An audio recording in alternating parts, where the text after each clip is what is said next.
Ankleshwar પાલિકાએ જીયુડીસીની drainage line કામગીરીનું સ્થળ નિરીક્ષણ કરવામાં આવ્યું હતું. કામ 2 મહિના પૂર્ણ કરી રોડ બની જવાની જાહેરાત પાલિકાએ કરી હતી. ગતરોજ પાલિકાના જ પૂર્વ પ્રમુખે જીયુડીસીની કામગીરી અંગે શંકા વ્યક્ત કરી હતી. કામગીરી ઝડપભેર પૂર્ણ કરવા જીયુડીસી વિભાગના ઇજનેર અને ઇજારદાર જોડે સંકલન કરાયું હતું.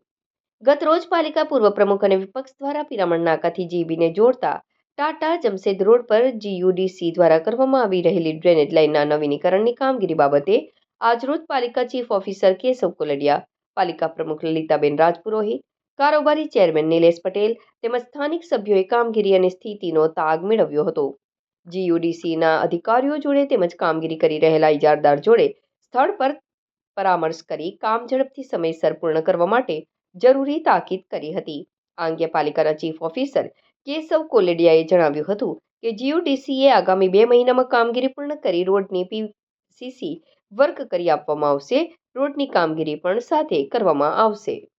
આજે અંકલેશ્વર નગરપાલિકાના પ્રમુખ શ્રી, ચેરમેન શ્રી તેમજ અન્ય પદાધિકારીઓ સાથે જીયુડીસી દ્વારા વોર્ડ નંબર 4 અને 5 ને જોડતા રોડ ઉપર ડ્રેનેજનું કામ પ્રગતિમાં છે તેમની મુલાકાત લેવામાં આવી અને એજન્સી તેમજ પીએમસી સાથે ચર્ચા કરતા આ રોડ 1 મહિનાની અંદર કમ્પ્લીટ કરી દેવાની પણ સૂચના આપી છે, જેથી કરીને લોકોને વધારે અગવડતા ના પડે એના માટે અંકલેશ્વર નગરપાલિકા હંમેશા તત્પર છે અને તત્પર રહેશે.